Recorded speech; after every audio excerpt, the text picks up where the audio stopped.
Gunung Kawi berdiri gagah di Jawa Timur, berselimut kabut dan dijuluki sebagai gunung yang menyimpan 1000 misteri. Di siang hari, Gunung Kawi tampak indah dengan hutan pinus menjulang, udara sejuk, dan panorama hijau yang menenangkan. Namun ketika malam tiba, suasananya berubah. Sunyi mencekam. Hanya suara jangkrik, desir angin, dan lolongan anjing dari kejauhan. Di saat inilah, konon, pintu dunia gaib Gunung Kawi terbuka. Gunung ini bukan sekadar tujuan wisata atau tempat ziarah. Sejak berabad-abad lalu, ia dikenal sebagai pusat pesugihan. Tempat orang mencari jalan pintas untuk kaya raya.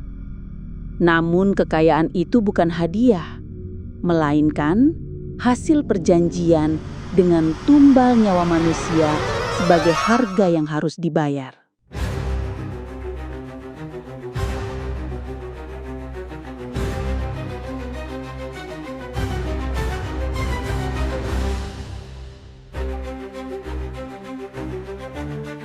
Sejarah dan asal-usul.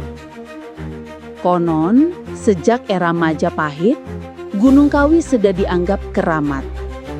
Para bangsawan sering bertapa di lerengnya untuk meminta petunjuk leluhur. Namun di balik doa dan tapa berata, ada pula yang mencari jalan cepat. Mereka mengikat perjanjian dengan makhluk gaib penghuni gunung, ruh leluhur, jin kaya raya, bahkan makhluk menyerupai macan hitam raksasa yang disebut penjaga harta. Legenda menyebutkan, di balik hutan Gunung Kawi, terdapat pohon keramat berusia ratusan tahun, tempat ruh kaya raya bersemayam. Siapa saja yang berani melakukan ritual di sana, akan mendapatkan kekayaan berlimpah. Tapi sejak dulu ada satu pesan yang diwariskan dari mulut ke mulut. Barang siapa berani mengambil jalan pesugihan, maka bersiaplah membayar dengan darah.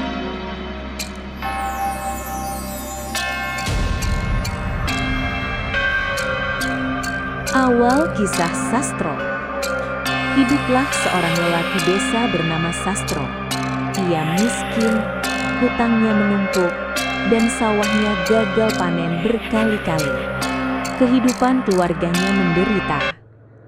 Anak-anaknya sering kelaparan dan istrinya sakit-sakitan.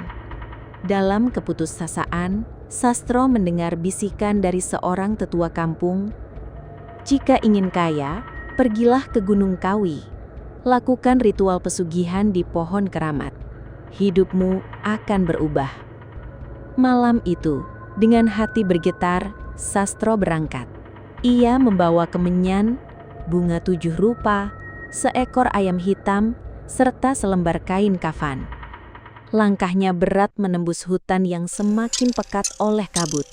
Sesekali terdengar suara-suara aneh, bisikan, tawa kecil, dan bayangan melintas di antara pepohonan.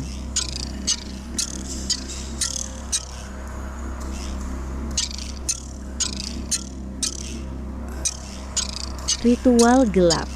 Di hadapan pohon keramat raksasa, Sastro menyalakan kemenyan. Asapnya membubung, menebar aroma mistis. Ia mulai membaca mantra yang dia ajarkan. Udara di sekelilingnya semakin dingin. Dari balik kegelapan, muncul suara berat yang bukan suara manusia. "Apa yang kau inginkan, Sastro?" Dengan gemetar ia menjawab, "Aku ingin kaya raya. Aku ingin terbebas dari kemiskinan." Suara itu tertawa panjang, lalu berkata, "Baik, akan kuberikan semua yang kau minta.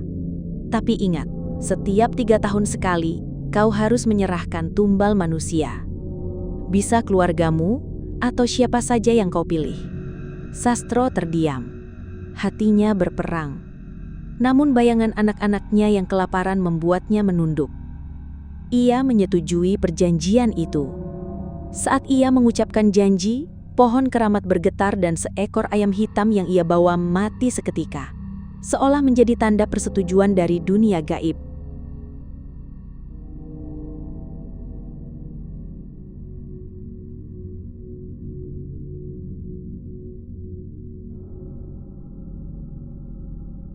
Perubahan hidup. Sejak malam itu, hidup Sastro berubah drastis. Sawahnya tiba-tiba subur, hasil panen melimpah, dan ia mendapat rejeki seolah tanpa henti.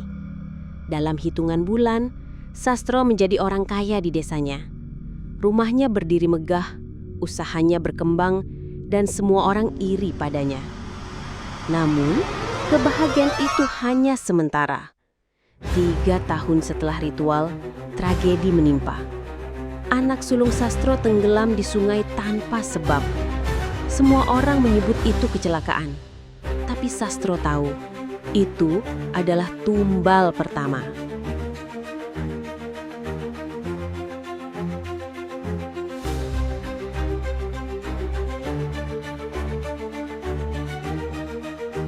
Kutukan yang menghantui. Tahun demi tahun, tumbal berikutnya terus ditagih. Istri Sastro wafat mendadak. Adiknya terserang penyakit aneh. Bahkan orang-orang terdekatnya pun ikut menjadi korban. Setiap kali tumbal diambil, Sastro selalu dihantui bayangan makhluk gaib. Sesosok hitam besar, bermata merah menyala, yang muncul di mimpinya sambil tertawa, menagih janji. Kekayaan Sastro semakin menumpuk, namun hatinya kosong, dipenuhi penyesalan dan rasa bersalah. Hidupnya tak lagi tenang.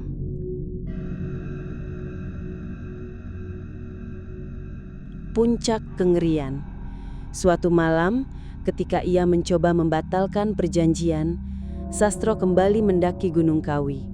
Dengan sisa keberanian, ia bersujud di depan pohon keramat, memohon agar pesugihan dihentikan. Namun, yang datang justru tawa mengerikan. Tidak ada jalan kembali, Sastro. Sekarang giliranmu yang menjadi tumbal. Tiba-tiba terdengar raungan keras, tanah bergetar, dan angin dingin menyapu. Sosok hitam raksasa muncul dari balik pohon, menyambar tubuh Sastro. Dalam sekejap, ia menghilang. Keesokan harinya, warga desa hanya menemukan bekas darah dan pakaian Sastro yang sobek tergantung di dahan pohon keramat.